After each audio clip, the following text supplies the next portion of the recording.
but I have an even better surprise for you. You're not gonna believe this. We found one. A real one. Gotta go, man. Well, look, it's in there somewhere. I'm sure you'll see it. Okay, I'll leave you with some of this great audio that I found. Talk to you later, man. Hello? Welcome to your new career as a performer/entertainer for Freddy Fazbear's Pizza. These tapes will provide you with much-needed information on how to handle/climb into/climb out of mascot costumes. Right now, we have two specially designed suits that double as both animatronic and suits. So please pay close attention while learning how to operate these suits, as accidents/injury/death/irreparable and grotesque maiming can occur. First, we will discuss how to operate the mascots when they are in animatronic form. For ease of operation, the animatronics are set to turn and walk towards sound cues. Hello? With an easy and hands-free approach to making sure the animatronics stay where the children are for maximum entertainment/crowd-pleasing value. To change the animatronics to suit mode, insert and turn firmly the hand crank provided by the manufacturer. Turning the crank will recoil and compress the animatronic parts around the sides of the suit, providing room to climb inside. Please make sure the spring locks are fastened tight to ensure the animatronic devices remain fixed. We will cover this in more detail in tomorrow's session. Remember to smile. You are the face of Freddy Fazbear's Pizza.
Welcome back to Parts and Service. Oh no, it looks like Bonnie's guitar is out of tune and must be recalibrated. First, we must access his harmonization module located inside his secondary throat pipe. To access the throat pipe, both eyes must first be removed. You must be as precise as possible when removing the eyes from their respective sockets. First, firmly grip Bonnie's left eye and carefully remove it from its socket.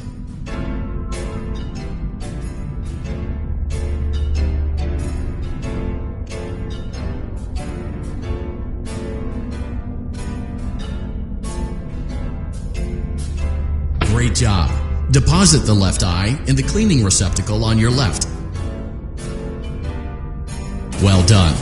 Now, firmly grip Bonnie's right eye and carefully remove it from. Deposit the right eye in the cleaning receptacle on your right. Good job. To open Bonnie's faceplate, carefully press the two buttons located on either side of Bonnie's jaw. When done correctly, you should hear two small clicks.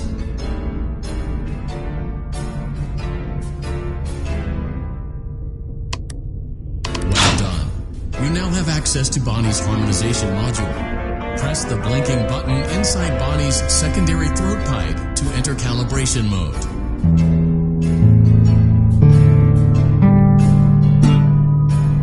Something is not right. One of those notes is out of tune.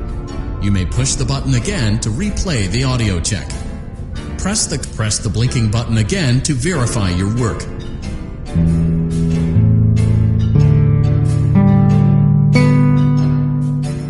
Great job. Bonnie is in tune and ready for his solo. Let's close him up. Simply replace both eyes in the same order that you removed them, then close up the faceplate, and we'll call it a day.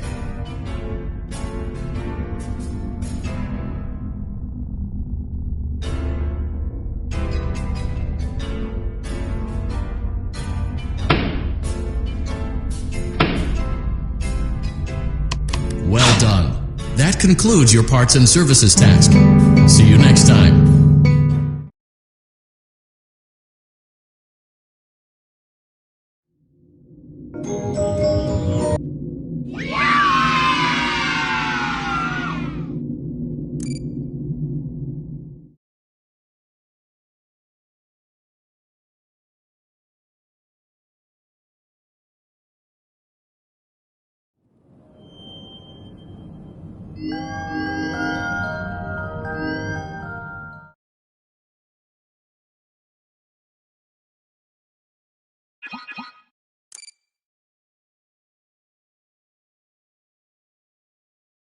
Welcome back to Parts and Service. There have been customer complaints about Chica's acrid smell. Sounds like Chica has been rummaging around the kitchen again. Remove all food particles from Chica's exterior and place it in the refuse bin on your right.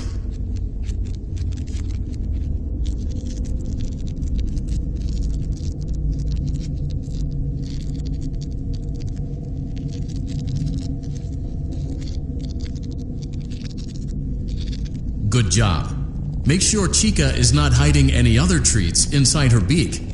To open her beak, carefully press the two buttons located on the sides of Chica's head. Oh no, it looks like Chica has picked up some unwanted friends. To clear the infestation, apply the Fazbear Entertainment restaurant-grade chemi. Avoid inhaling the chemi spray. Exposure to cleaning, disinfecting, and maintenance chemicals may result in respiratory problems, skin, or eye irritation. Good job. Now reattach Chica's upper arm, hand, and cupcake plate.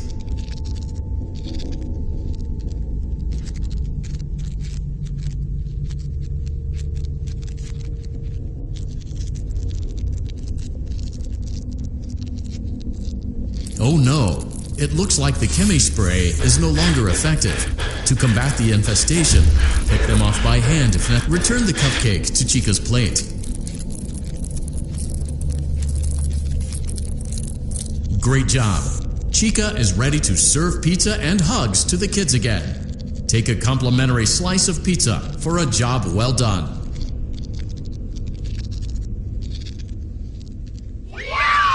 Delicious. See you next time.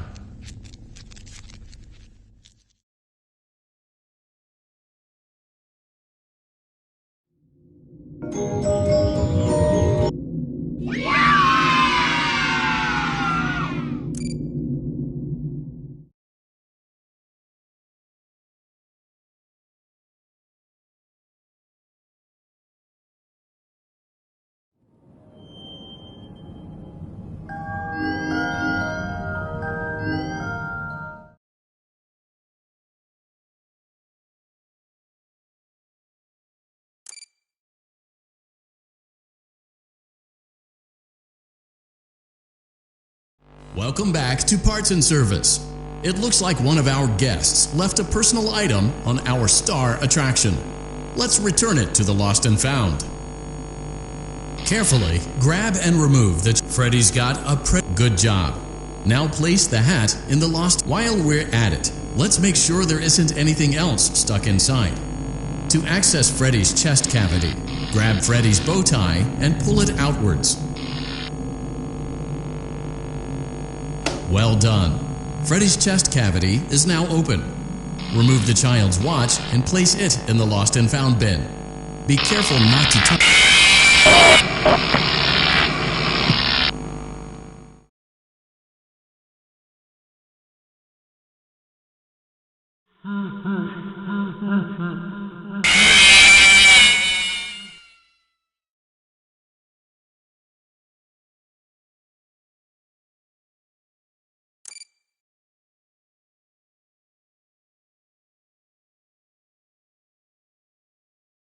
Welcome back to Parts and Freddy's got good job.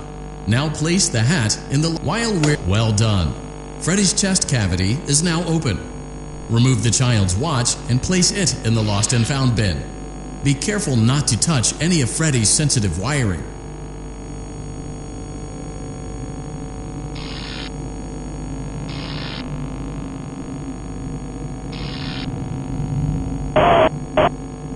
Good job. It appears there is a child's shoe wedged behind Freddy's music box. The music box must be removed before you can access the child's shoe. Gently grasp the music. Carefully place the music box on the work table to your left. Great job. To reset the safety latch, now remove the child's shoe and place it in the Lost and Found bin.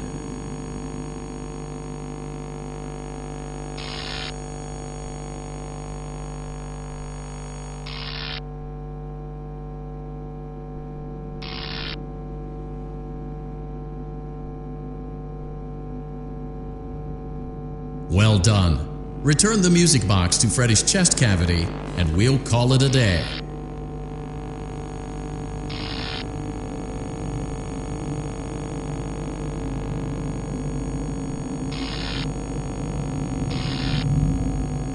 Oh no! You seem to have mishandled Freddy's music box.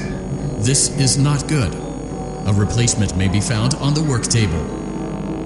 A slow and even pace is recommended.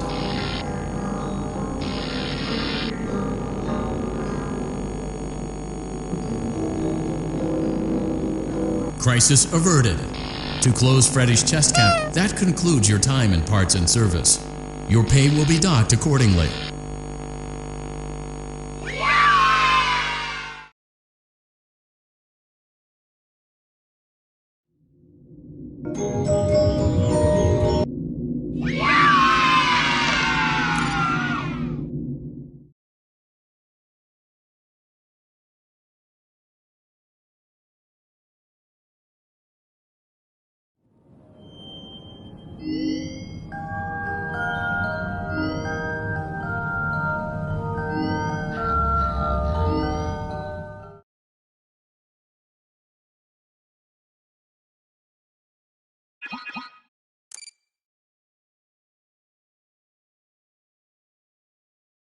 Welcome back to Parts and Service. Foxy has been out of commission for quite some time. This series of simple repairs should return him to full working condition. First, carefully pick up and place Foxy's head on his endoskeleton. Oh no, it looks like Foxy's proprietary servo motors are malfunctioning. It is recommended that you keep an eye on Foxy at all times. You will need to place new control fuses in the exposed receptacles to continue.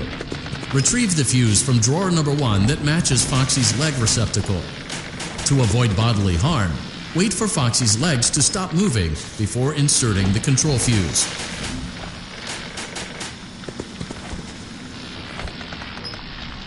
Good job. Foxy has regained control of his legs. A gentle reminder, it is recommended that you keep an eye on Foxy at all times. Oh no, it looks like a former employee attempted to repair Foxy's chest motor using an incorrect fuse. Carefully, remove the incorrect fuse from Foxy's chest and insert it into Foxy's upper arm receptacle. Well done. The remaining chest fuses are located in drawers number 2 and number 4. Fix both fuses to continue.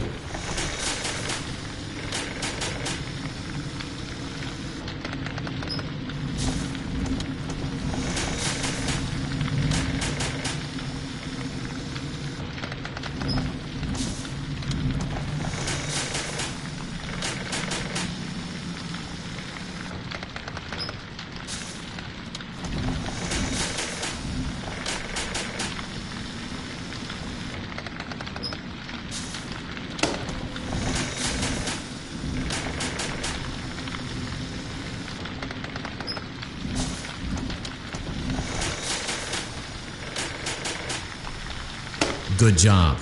Retrieve Foxy's eye from drawer number 3. When Foxy's eye patch is fully open, place the eye back into his eye socket.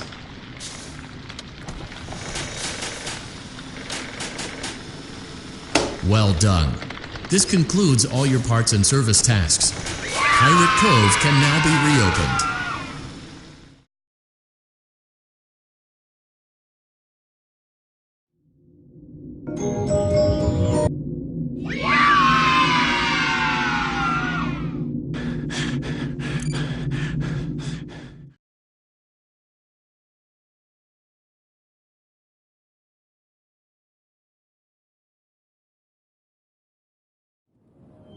The Fazbear Virtual Experience is a robust title, but it almost never made it to market. The first development team had a lot of problems, made some sloppy mistakes, and was eventually pulled from the project.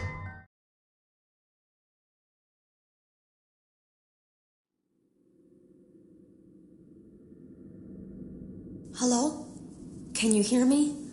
Don't exit this room, okay? This isn't a mistake. This room isn't a mistake. I had to hide these logs away from the core gameplay files, in a place that only a beta tester would look, and in a place where the files could be protected.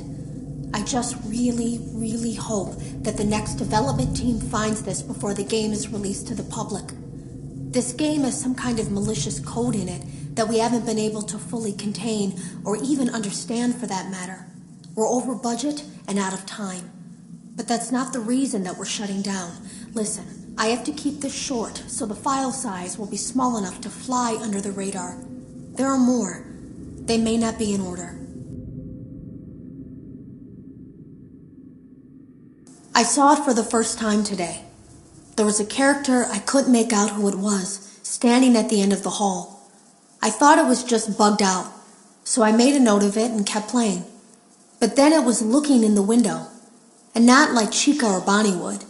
It was like it was actually looking in the window, seeing what I was doing.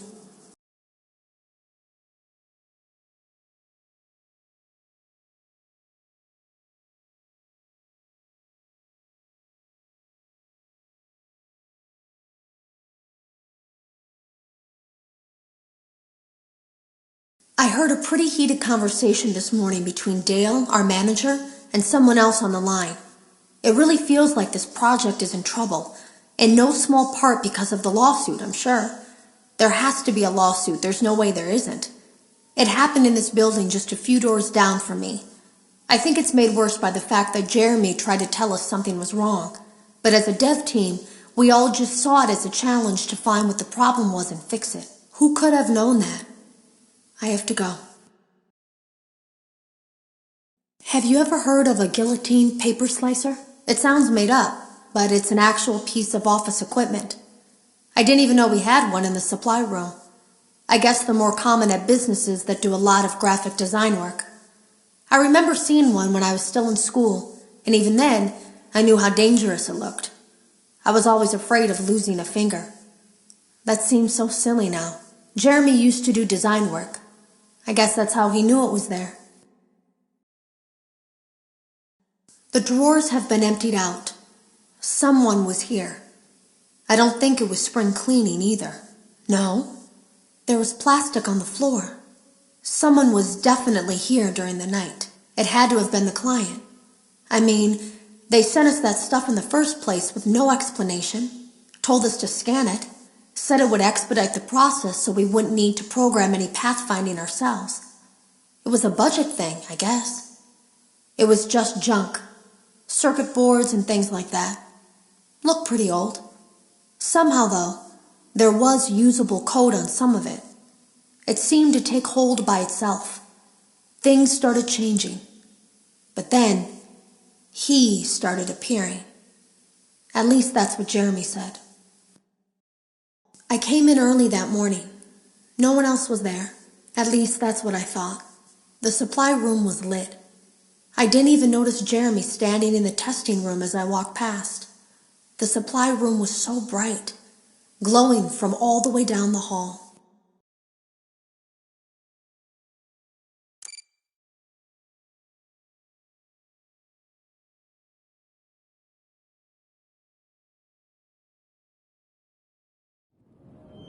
You're doing a great job, and no doubt having a great time as well. As a reminder, please be sure to only interact with core gameplay elements and avoid anything that could potentially be considered a glitch, mistake, or embedded message from unauthorized personnel.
you